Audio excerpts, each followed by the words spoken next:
This is John T. Rhapsodes, Esquire, purveyor of awesome old-school audio stories, bringing you a Western story today from 1897 by Alfred Henry Lewis called Wolfville's First Funeral.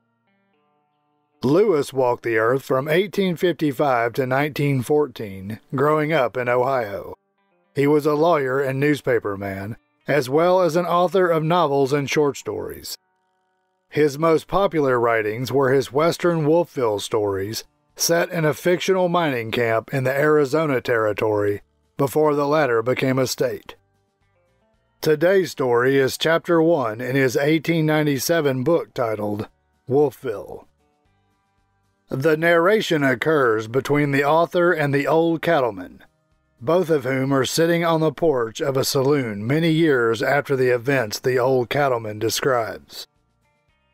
Hear the words of old. Wolfville's First Funeral from 1897 by Alfred Henry Lewis. These here obsequies, or funeral rites, which I'm about to mention, observed the old cattleman, is the first real funeral Wolfville ever had.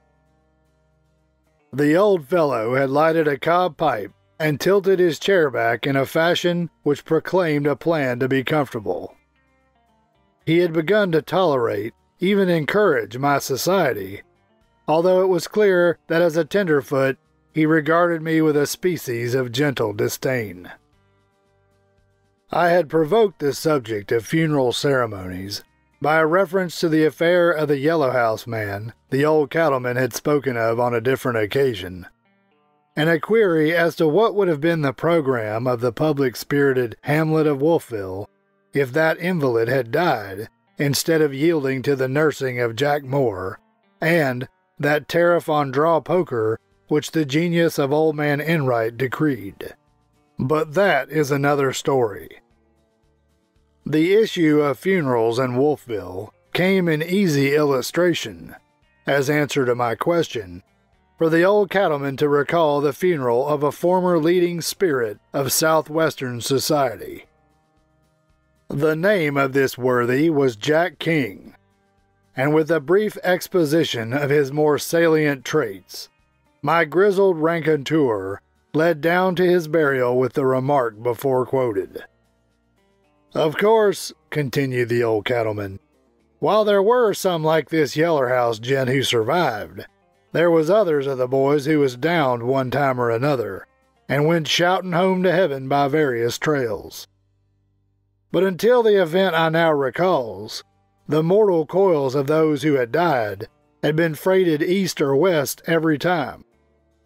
It was hard luck, but at last a body ended up with us, and there we were one day with a corpse all ours, and no partnership with nobody nor nothing to help in the burying.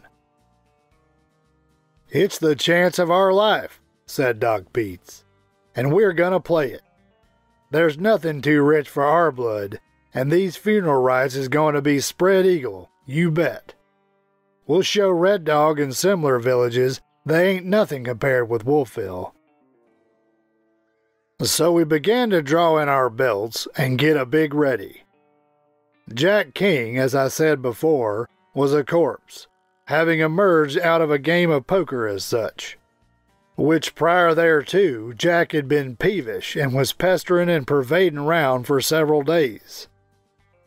The camp withstood a heap of trouble from him and tried to smooth it along by giving him his whiskey and his way about as he wanted 'em, hoping for a change.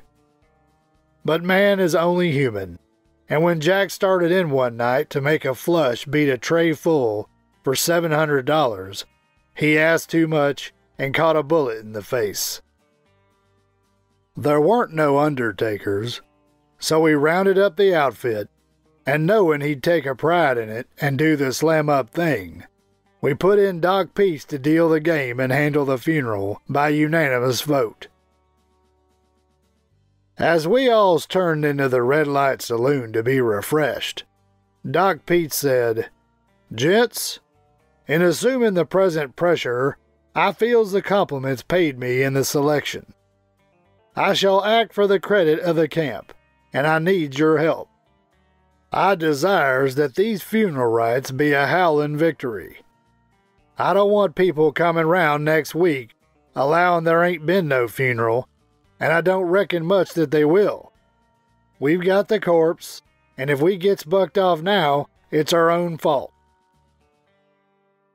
So Doc Peets appointed old Monty and Dan Boggs to go for a box for Jack, and detailed a couple of fellas from the corral to dig a tomb.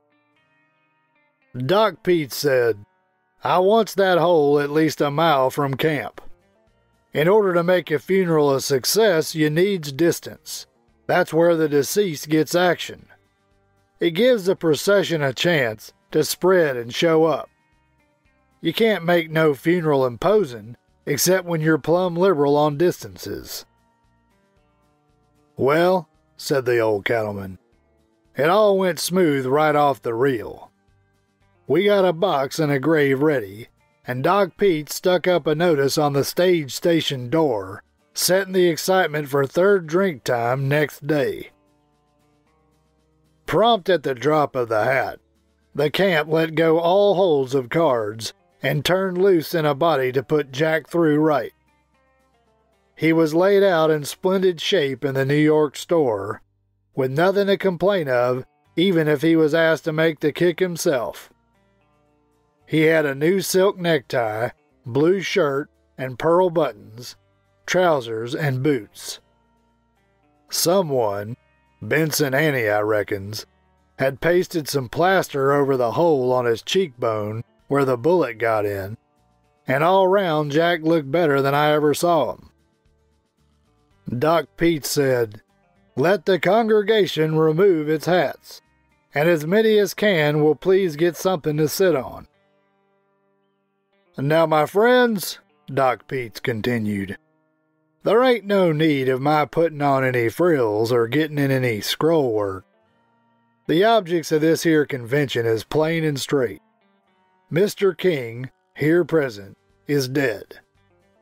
Deceased was a very headstrong person, and persisted yesterday in entertaining views touching a club flush, queen at the head, which results in life everlasting. Now, gents, this is a racket full of solemnity. We wants nothing but good words. Don't mind about the truth, which the same ain't in play at a funeral nohow. We all knows Jack. We knows his record. Our information is ample that-a-way. How he stole a horse at Tucson. How he robbed a gent last fall at Tombstone. How he downed a party at Cruches. And how he got that scar on his neck from Wells Fargo's people when he stood up the stage over on the Lordsburg Trail. But we lays all that aside today. We don't copper nary a bit. Yesterday morning, accompanied by the report of a Colt 45, Mr. King, who lies here so cool and easy, leaves us to enter in behind the great white shining gates of pearl and gold which swings inward to glory eternal. It's a great setback at this time. There ain't no sky pilot or clergyman in the camp.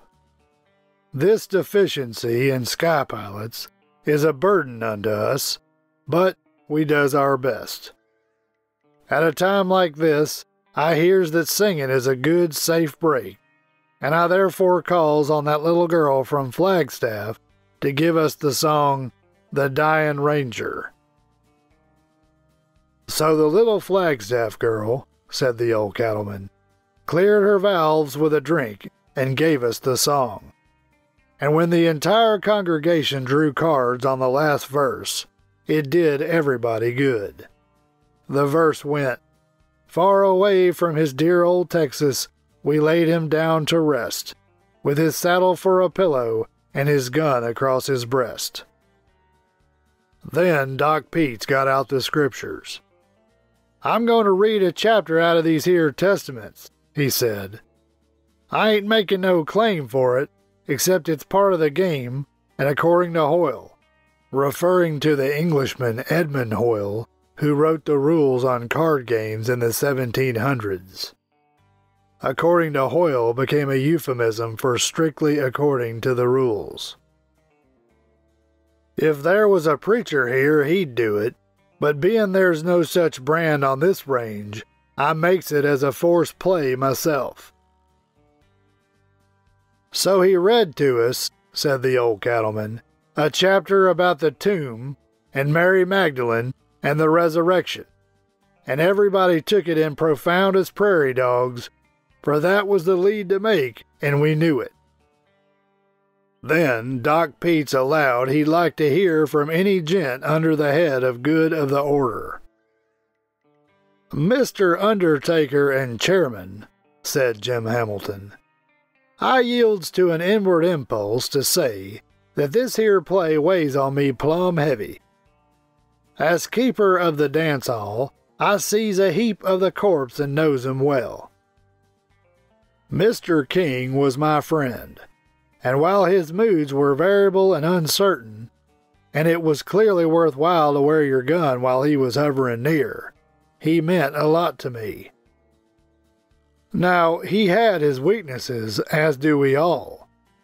A disposition to make new rules as he played along, for such games of chance as enjoys his notice, was perhaps his greatest failing. His giving way to this habit was primarily the cause of his being garnered in. I hopes he'll get along up there in heaven, and I offers a side bet, even money, up to $500, he will. He may alter his system and stand way up with the angels and seraphs, and if words from me could fix it, I'd surely stack 'em in. I would say further that after consulting with Billy Burns, who keeps the Red Light Saloon, we have, in honor of the dead, and to mark the occasion of his cashing in, agreed upon a business departure of interest to all. This departure Mr. Burns will state. I mournfully gives way to him for said purpose. Doc Peets, and ladies and gents, said Billy Burns, like Mr. Hamilton, who I'm proud to meet here as gent, citizen, and friend, I knowed the deceased. He was a good man, and a dead game sport from way back. A protracted wrestle with the remorseless strengths of the frontier had begun to tell on him, and for a year or so he'd been liable to have spells. Referring to the remarks of Mr. Hamilton, I states that by agreement between us, and in honor to the departed, the quotations on whiskey in this here camp, from now on, will be 2 drinks for 2 bits, instead of 1 as previous. We don't want to unsettle trade, and we don't believe this will. We makes it as a ray of light in the darkness and gloom of the hour." After this here utterance, which was well received, said the old cattleman, we formed the funeral procession. Doc Peets, with 2 army buglers from the fort, took the lead, with Jack in his box and one of the stagecoaches coming next. Enright, Tut, Boggs, Short Creek Dave, Texas Thompson, and me, being the 6 pallbearers, was on horses next in line, and Jack Moore, commanding of the rest of the outfit, lined out permiscus. "This is a great day for Wolfville," said Doc Peets, as he rode up and down the line. "There ain't no camp this side of St. Louis could turn this trick, which I only wishes Jack could see it himself." At the grave we turned in and gave 3 cheers for King and 3 for Doc Peets. The army buglers cut loose everything they knew, from the water call to the retreat, and while the fellows were a-shoveling in the sand, we banged away with our 6-shooters for general results delightful. You can gamble there ain't been no funeral like it before or since. At the last, Peets hauled out of the stagecoach we used for Jack a headboard for a tombstone. When it was set up, it looked like if Jack wouldn't be satisfied with it, he'd surely be hard to suit. On it, in big letters, were the following words: Jack King.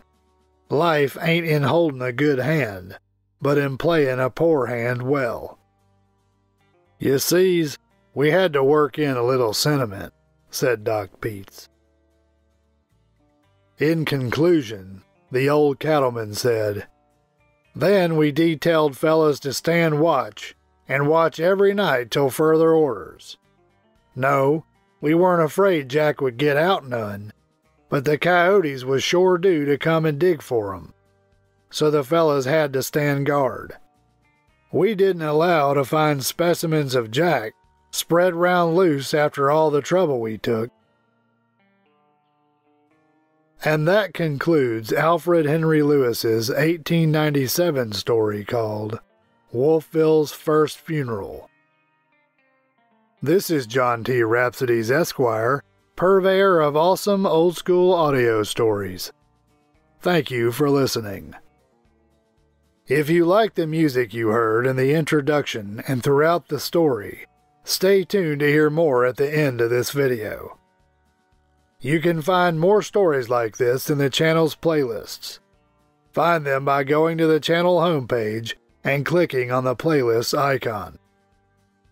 If you enjoyed this story and would like to hear more, please help me earn the warm embrace of Mr. and Mrs. YouTubes who look with loving favor upon those channels whose listeners faithfully subscribe, like, comment, click the notification bell, and share the videos with their friends so that they too can hear the words of old.